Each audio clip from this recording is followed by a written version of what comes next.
I watched Happy Death Day when it first came out in 2017, and I still find myself just thinking about it without reason at random intervals.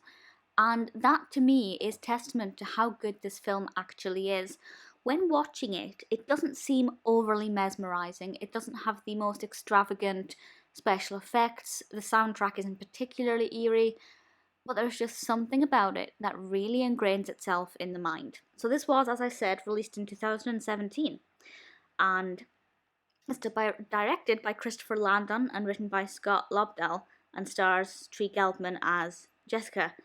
And the description from IMDb is as follows. A college student must relive the day of her murder over and over again, in a loop that will end only when she discovers the killer's identity. So we have a bit of a Groundhog Day with murder. And I love films like that if they're done well. And this is done well.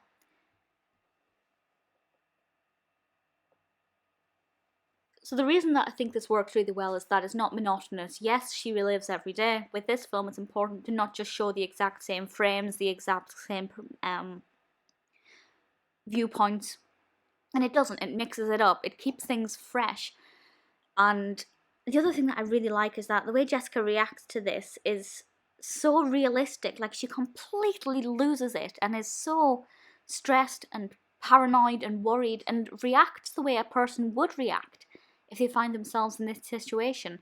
And that sounds like it's obvious, but actually there are a lot of films that try to do this and the characters just accept it for what it is. I think the performance there is great. Tree as a character is really, really great.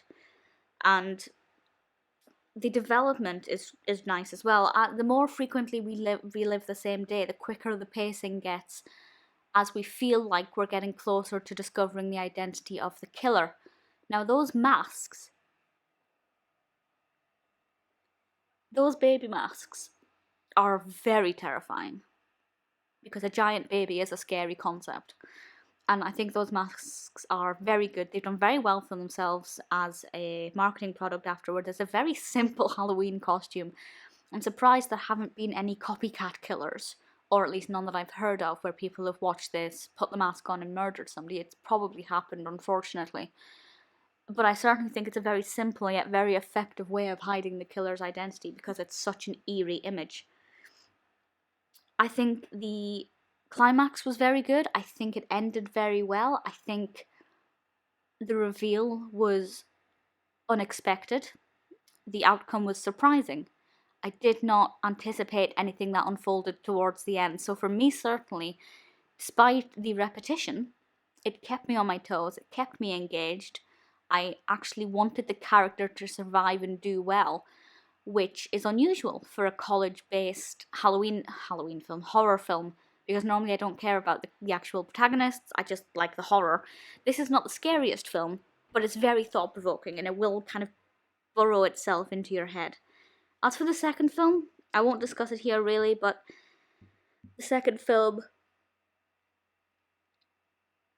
it's alright. I might go into that in more detail at a later date, but Happy Death Day is fabulous, with a great premise, a fantastic execution, very well acted, brilliant characters, lovely development, eerie mask. For me, it's got everything I want.